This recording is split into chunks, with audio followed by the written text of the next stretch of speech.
What's up, warriors? Another day, another music reaction. Today's music reaction, thanks to Bash, is going to be the one and only Iron Maiden.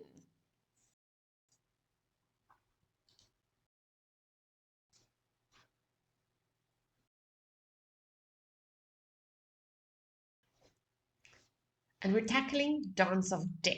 So apparently two of our guitarists were the ones who put this masterpiece together. I was told that Dance of Death is based on or inspired by the movie, I think it's called Seventh Seal. I haven't watched it, so I have no clue. I'm going in blind, which is the best for me because then I have nothing to spoil any surprises. Okay, so Iron Maiden, Dance of Death. I mean, geez, I've already fell in love with these guys. During my first reaction, they are bloody phenomenal. Let's dive right in.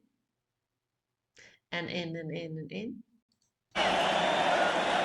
There are more things in heaven and earth than are dreamt of in your philosophy. Oh. Wow. There's a bit of nightlife.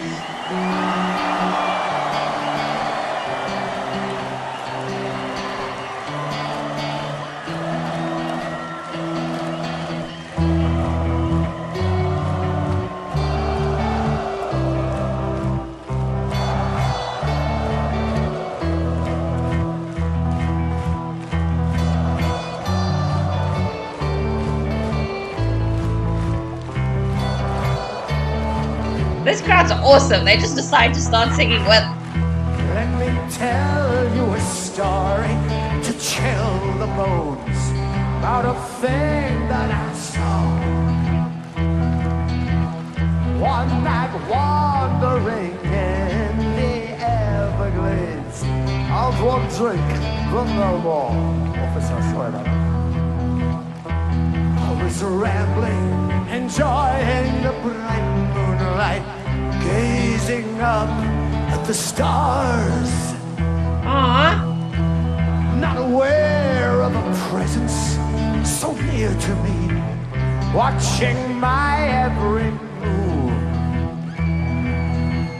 Feeling scared, I fell to my knees as something rushed me from the trees. Took me to an unholy place. That is where I fell from grace. Then they summoned me over to join in with them in the dance of the dead. I cannot get over his voice. Into the circle of fire, I followed them into the middle. I was led.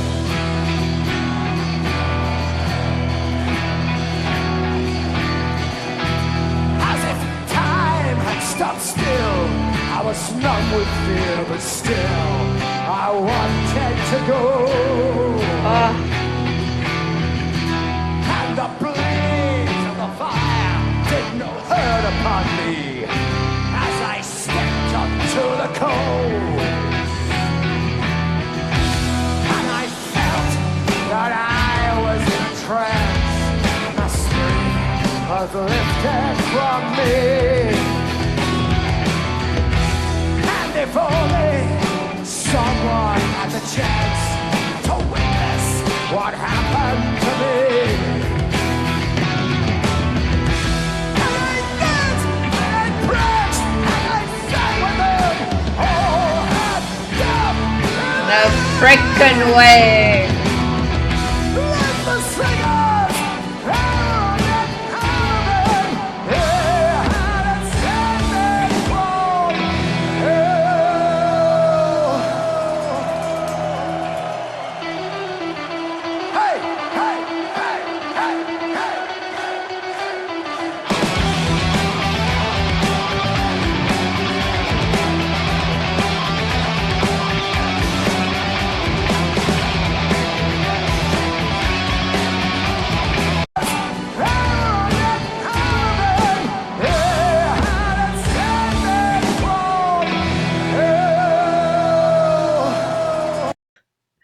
This guy, I cannot freaking believe.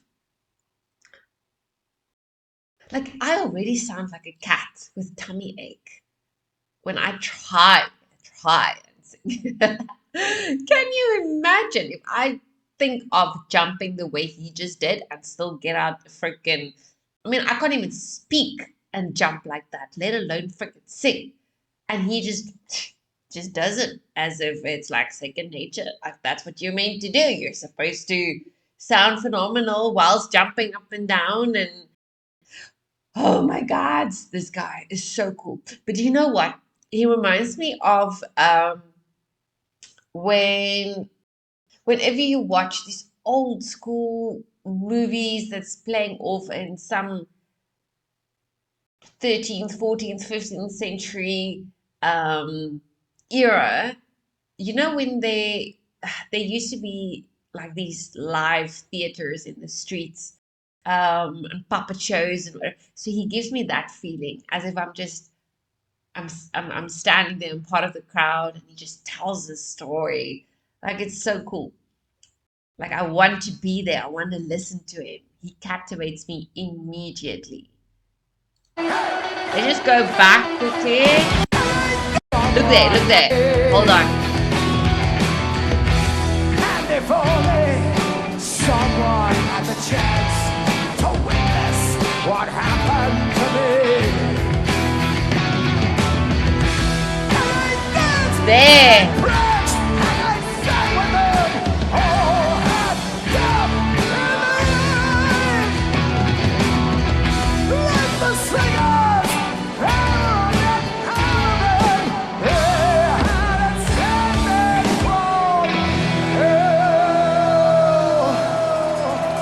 Oh, his voice. It's amazing.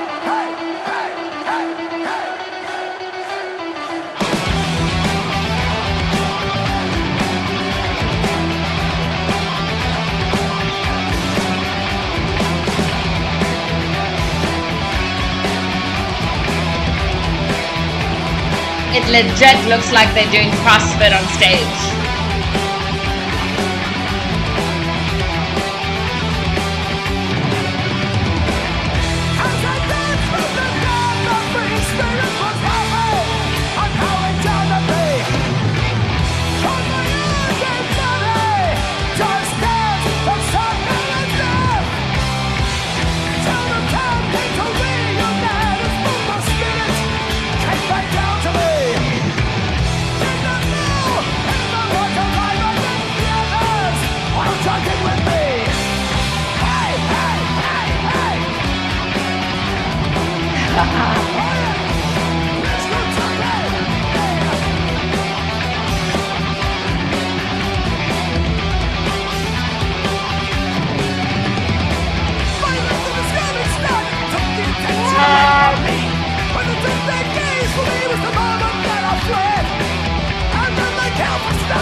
to be part of such a crowd at some point. Whoa.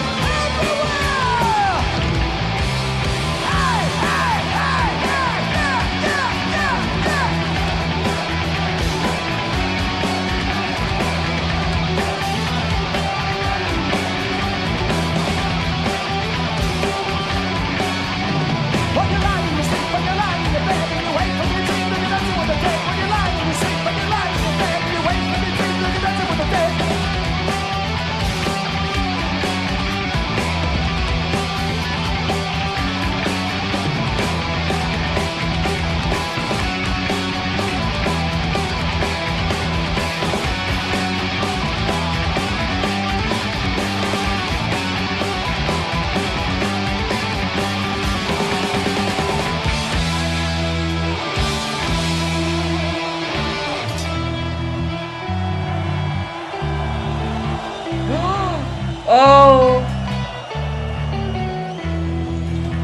Bringing out the flag, man. Now you know it's getting serious.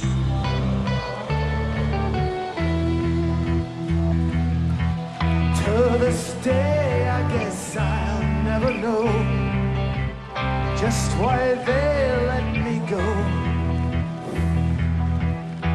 But I'll never go dancing no more till I dance with the dead.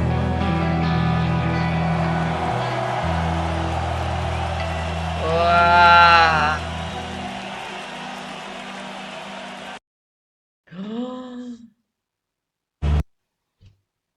This is so cool. Like, we have been obsessed with death for freaking centuries.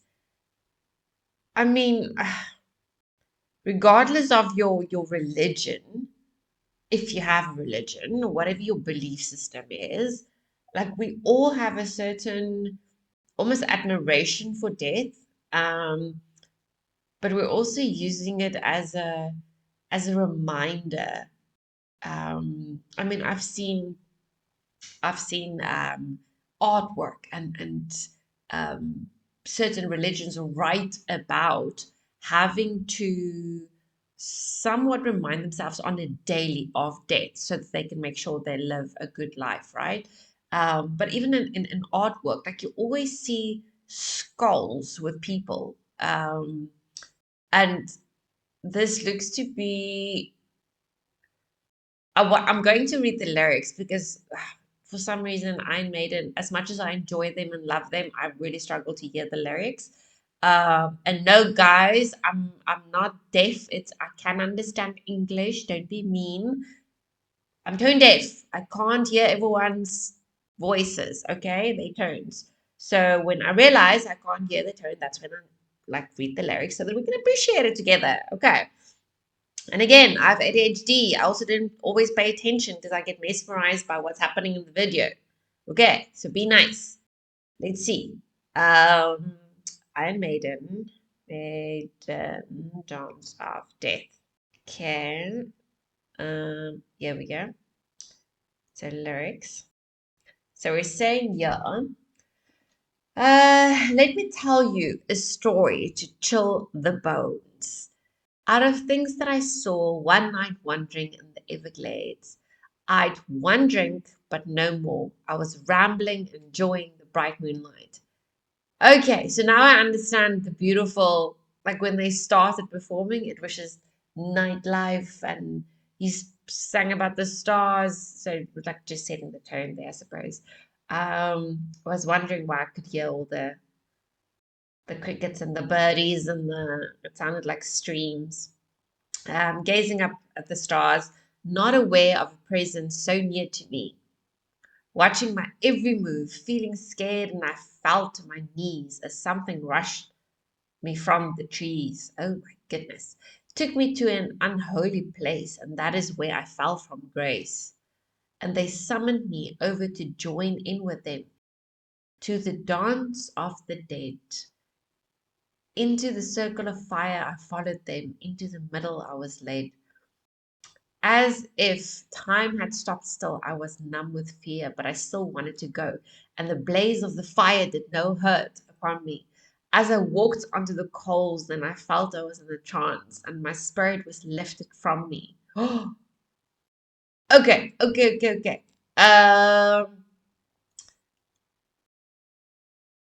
I'm so conflicted now. Should I just continue reading it first and then tell you what is going on in my head?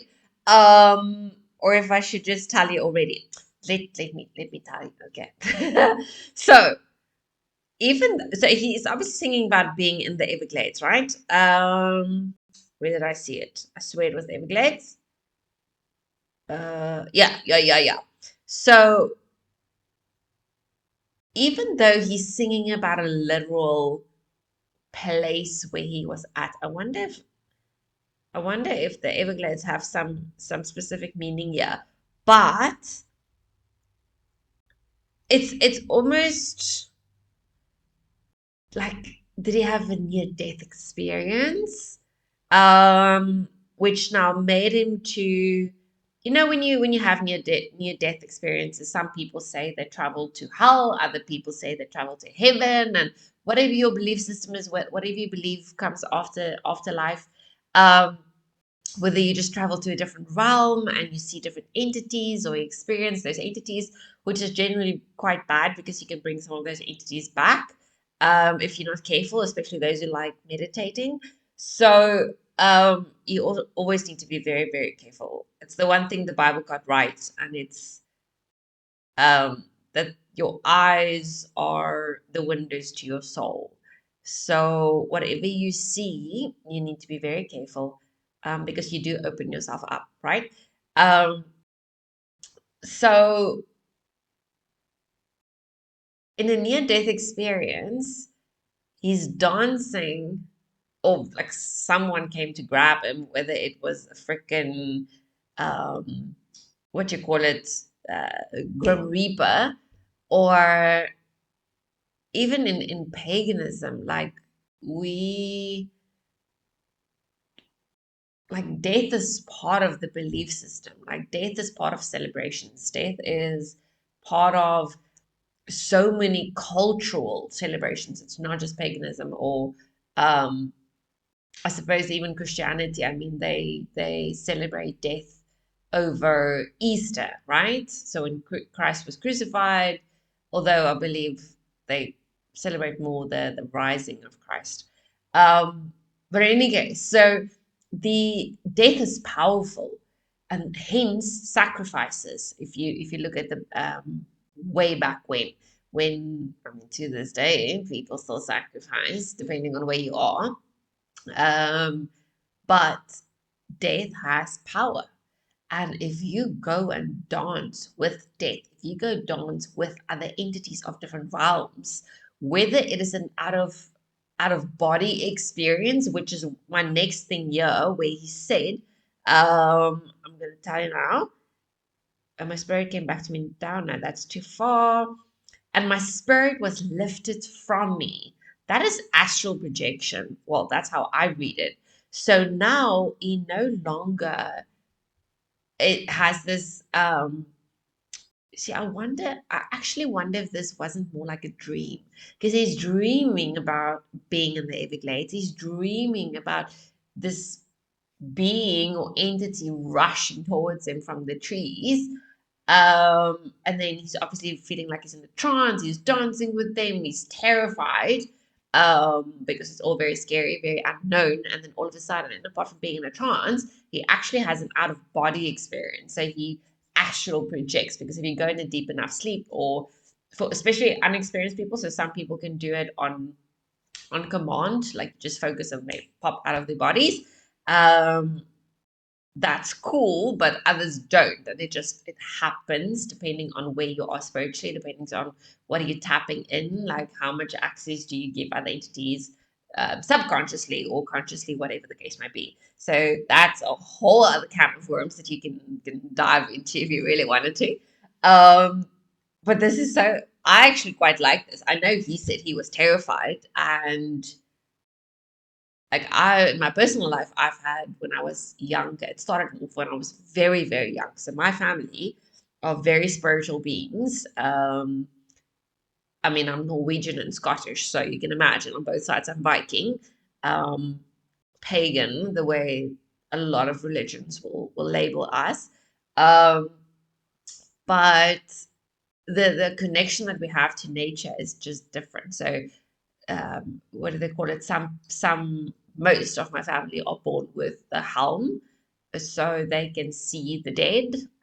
They can see entities from different realms, depending on how thin the veil is, depending on the time of the year, time of the month, all of this. So I cannot thankfully, because I don't know what the hell I would do. If I had to, I just feel them, I sense them. My dogs can see them, which stresses me out because I know when they can see them and they're going nuts and I cannot see what's close to me. Anyway, so um, I remember when I was younger, and like it's almost called sleep paralysis as well. So some people astral project, others get sleep paralysis. So I get sleep paralysis a lot, where I can experience these kind of things, but I can't move. My physical being can't move, and that is terrifying. So I get what he's saying here. Um, they had ascended from hell, lifeless figures. They would undead all of them. So he probably, I mean, hell is just one of the realms, right? So there should be some form of a hell. It could be whatever realm where there's very bad things and hellhounds and grim reapers and whatever not. So he probably traveled to one of these realms when he astral projected. Um, As I danced with the dead, my free spirit was laughing. Oh, she now is enjoying it and howling down at me. Below my undead body just danced the circle of dead until the time came to reunite us both. My spirit came back down to me. I didn't know if I was alive or dead, as the others all joined in with me. Now, that's the thing, because it's difficult to tell reality from when you enter those states. By luck, then a skirmish started and took the attention away from me. When they took their gaze from me was the moment that I fled. I ran like hell, faster than the wind, but behind I did not glance. One thing that I did not dare was to look just straight ahead. When you know that your time has come around, you know you'll be prepared for it. Say your last goodbyes to everyone. Drink and say a prayer for it. When you're lying in your sleep, when you're lying in your bed, and you wake from your dreams to go dancing with the dead, when you're lying in the sleep, okay, this is repeat. To this day, I guess I'll never know just why they let me go, but I'll never go dancing no more till I dance with the dead. Oh, this is so freaking awesome. Okay, so, enough. Sorry, guys. For those who wondered, this is because of many reasons. But essentially, I shoved a knife through my hand. So if you want the story, you can go to my ex and go just experience it with me because yeah, I'm such a klutz sometimes. Anyway, so I definitely, and I can be very wrong. You guys know I don't care. It is my theories based on how I interpret the lyrics. But I really, really do think that he had some kind of spiritual experience. Let's call it touch of death. So he was led into a realm where potentially, I mean, potentially it could have been hell. It could have just been a different scary realm. And it's not so much like they let him go. It's because he was traveling spiritually, and in his dreams, he's subconscious. So, for those who do believe that all of our subconsciouses are connected and one, um, this is now where this comes in. So we travel subconsciously to a different realm. And then, I mean, if it is that you tap into that level of spirituality, like the soul can divide from its host, right? So I think this is freaking awesome. And knowing them, and knowing that they are allegedly um, for the Brave New World, I'm gonna say they are not completely closed off to out of body experiences, and yeah, and knowing that there are other realms out there. This is so cool. I love it. I freaking love it. This is metal. Okay, this is old school metal, but this is still metal. And I've the fact that he can jump around like this and just playing it so cool. Like it's nothing. He doesn't get out of breath. He doesn't. They all freaking look like they're doing CrossFit on stage, but still they continue to put on one hell of a show. And that crowd, oh please, I have to be part of an audience like that sometime in my life and just experience that madness. Okay, Bash, thank you. Uh, totally an Iron Maiden fan. I'm totally an Iron Maiden fan now. Uh, keep them coming. Let me know what's next. I'm going to try and record as much as possible today. But okay, guys, thank you. Don't forget to like and subscribe. I will check you guys in the next one. Goodbye.